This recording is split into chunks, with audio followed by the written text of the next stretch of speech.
Hello VC, this is Harvey of Spin the Black Circle.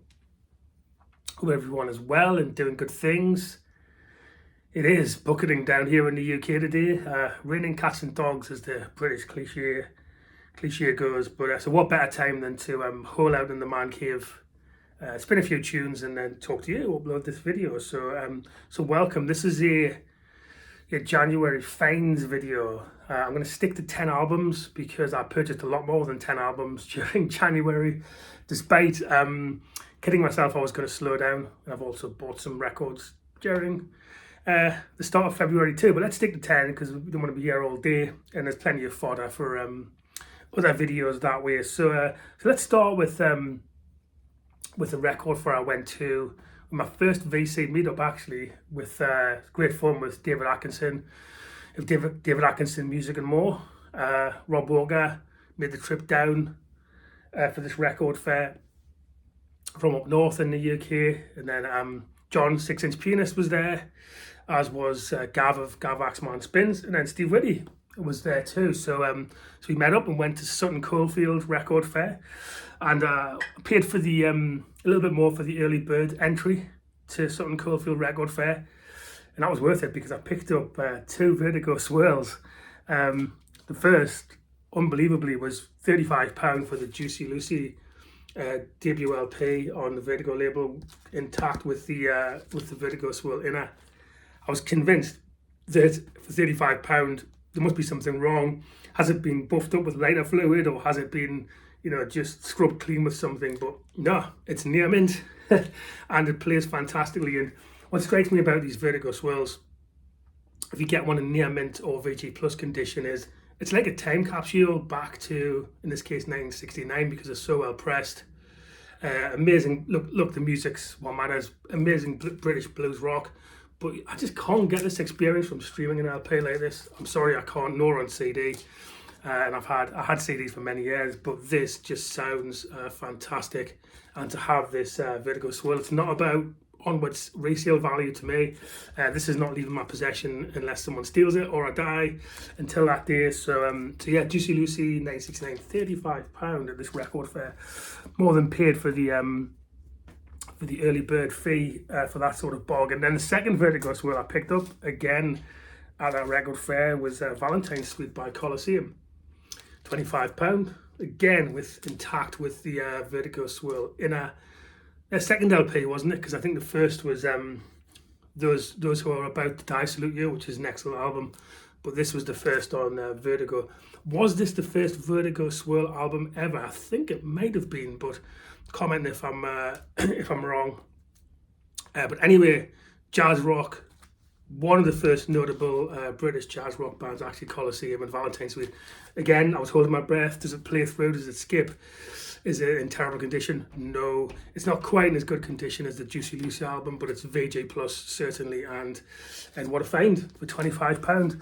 The last thing I bought, well, actually, this is a lie. I bought about 12 albums and some singles at the Sutton Coldfield record fair, but the last thing I'm going to show you that I bought at the record fair is the 1985 album by the Feelies, Only Life. So if you don't know the Feelies, it's US college rock. I would say somewhere between, sound-wise, Velvet Underground, REM and Talking Heads. Laid back, guitar-driven college rock, really good. I haven't heard a bad Feelies album, and this is no exception. Probably the most famous one is their debut, Crazy Rhythms, but Only Life by the Feelies. It's a reissue, but an excellent reissue. Again, I'm not a big fan of coloured or any sort of anything other than black vinyl generally, but just in case, or the suggestion that it might alter or add to surface noise, but not in this case. Flat, quiet, excellent reissue of Only Life by the Feelies. I think it was £20. So fantastic, really replayable. And if you haven't heard the Feelies, you could start with Crazy Rhythms or any of their LPs, actually, because I say quality band. I think they're still together too. So yeah, Feelies, if you like the idea of somewhere between REM, Velvet Underground and Talking Heads, kind of college rock with purpose and Kind of a bit of an artistic feel to it. So yeah, excellent. Then I was going to say this to last, but my find of the month by some distance. I'm a massive Rolling Stones fan, as you can see, and my heart skipped a beat when in Segatron Records down the road, on the wall on a display was Stripped from 1985. Double acoustic, original. See, original, probably the only pressing given the era of this Stones album. So it's a cliche, but the quality of this, it is like on a mid hi-fi, which is what I've got, Rega 6, in a decent speaker setup. It's like being in it was like being in the club listening to this. Charlie Watt is so good on this album. My question is, why isn't this had a vinyl reissue? Given the plates must be only 31 years old, you know, why not get this out? Because I'm sure this would sell. You know, the record store deal list. Imagine if you had this on there, unavailable other than for 3 figures, which is what I paid for it. That would fly off the shelf if you had the Rolling Stones Stripped in RSD instead of endless picture discs in another reissue of the Modern Lovers LP. But anyway, so glad to have found this, and I found it for £100, which sounds a lot, but it's actually reasonable for essentially a mint, what seems like an unplayed copy of Stripped until I spun it. So that was my heart flutter moment of January to have found that. I'll talk about another record store now, which I've spoken about before, which is Bridge 2 Records, Bridge 2.0 Records. Again, just about 3 miles down from where I live, in a place called Brown Hills in the West Midlands, just not far from Sutton Coldfield. And it's owned by 2 really nice chaps, Fred and Mick. So I'm in there, you know, at least every other week. I've noticed that their soul and funk collection is just getting better and better as they build their stock, and it's real depth to it too. And I picked up 2 soul LPs when I was there. The first is, I think it's a 1973 Arista LP, self-titled, by Shirley Brown for £10. Excellent kind of southern soul. She's got a deep, rich voice. Most famous for the hit Woman to Woman, and I have got the Woman to Woman album on stacks in the collection, the soul collection there. But yeah, this is excellent. It's probably about the proper value for this, sort of about £10 in Discogs. But there's something about being in a record store and finding it yourself and talking to the owners and not expecting to find it, rather than being on Discogs. And then of course I didn't have to pay postage and packing to get a hold of this, right? So yeah, Shirley Brown, self-titled, southern soul, really good. And then Fred said, I've seen you talk about Mandrill on your channel in another video. Have this Mandrill LP for free. He said, so the reason he gave it to me for free, apart from the fact that he's a nice chap, is because the cover's mangled. As you can see, it's got some wear and some tear there, but the vinyl itself, again Arista, oddly enough, is in near mint condition, and it's an excellent 1976 LP, New World by Mandrill. Absolutely fantastic album, and so yeah, thank you Fred for this kind of pre-disco era Mandrill, so still that kind of horn-driven funk that they kicked off with. But yeah, New Worlds by Mandrill. Thanks again for Fred for this. Certainly the best free album I've had for a while. So a few more to show you. So I'm going to talk about a different record store now, and that is Vinyl Shakedown Records, which is in Hinckley. Again, in the West Midlands, but kind of somewhere between Birmingham and Leicester. Hinckley's a kind of small town, kind of equidistant from Birmingham, Leicester, I want to say. And you should check out Vinyl Shakedown's YouTube channel.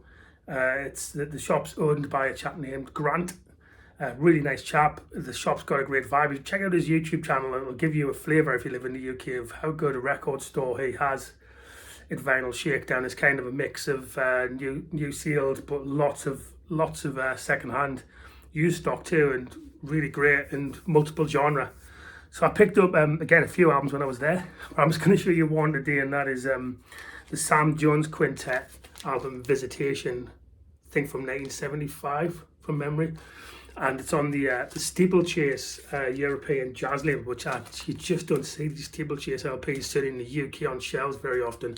This was £20, and it's an excellent, accessible, cooking and funky jazz quintet LP. You look at that cover, it's sensational, and again it's in absolutely immaculate condition once I cleaned it up on the on the Project VCS. So yeah, Sam Jones was bassist, obviously, and he was on quite a few Blue Note albums too. I think he's the bassist from memory, on Cannonball Adderley and Miles Davis's Something Else.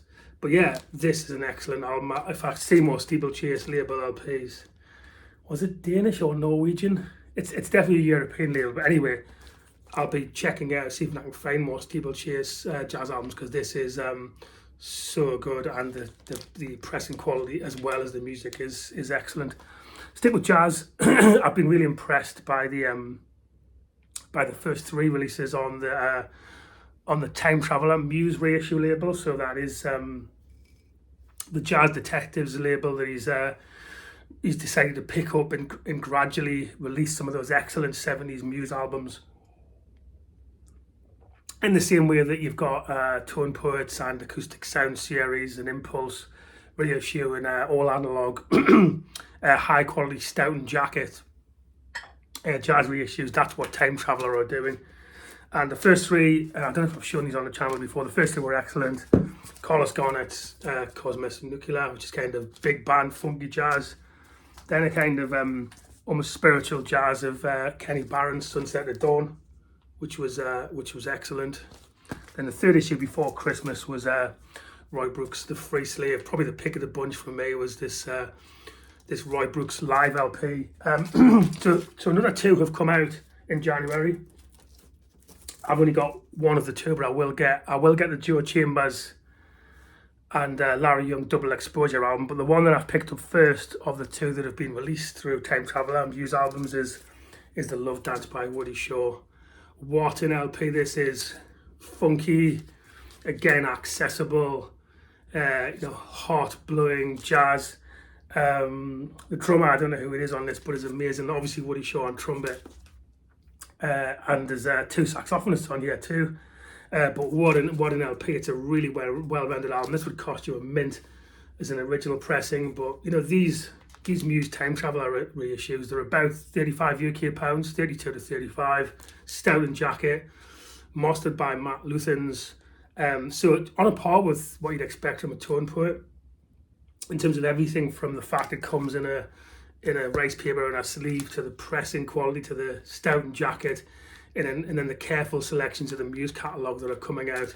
This is just a thing of beauty, and what an LP for the weekend, right? Woody Shaw's the Love Dance. Amazing. So I will be picking up that Joe Chambers and Larry Young album. Final record which I want to talk about, the 9th of 10 albums now, is I was in London for work through the week, and I've been after this jazz ambient trio LP for some time.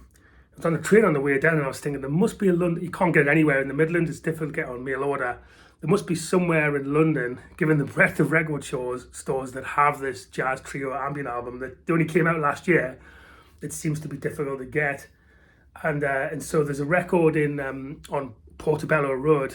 It's a kind of famous bohemian boutique independent stores road in central London, Portobello Road. And there's a record shop there named Honest John's. What a shop that is, particularly if you like soul, jazz, funk or reggae, but some really deep catalogue stuff in there.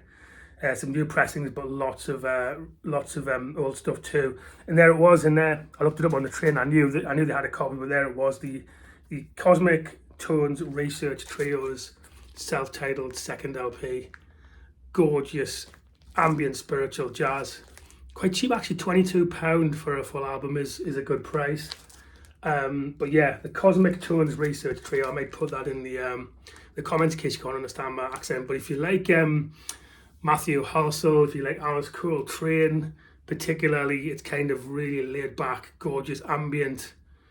I use the word accessible again. It's easy to enjoy jazz. My only challenge with this is I've just been unlucky that the first track on side 1 has this annoying click for the first 30-45 seconds, but you know, it doesn't skip or jump. Once you're over that, you're into the music. But that's the only.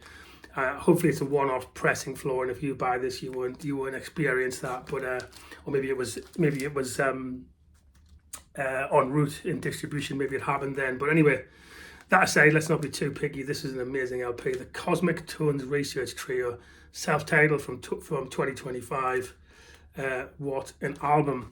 Right, one album to show you, which is boringly bought from HMV in the UK, but was kind of Getting Killed by Geese, kind of an album that I missed last year, and I didn't really start listening to it until late last year, early into January this year, and then promptly finding that this was just unavailable everywhere on vinyl because it was so popular. It came top of lots of best of lists last year of albums of the year, so that's why I think it just ran out of stock everywhere on vinyl. But it's now out there again. If you've been looking for a copy of Getting Killed by Geese, now is your time to get it.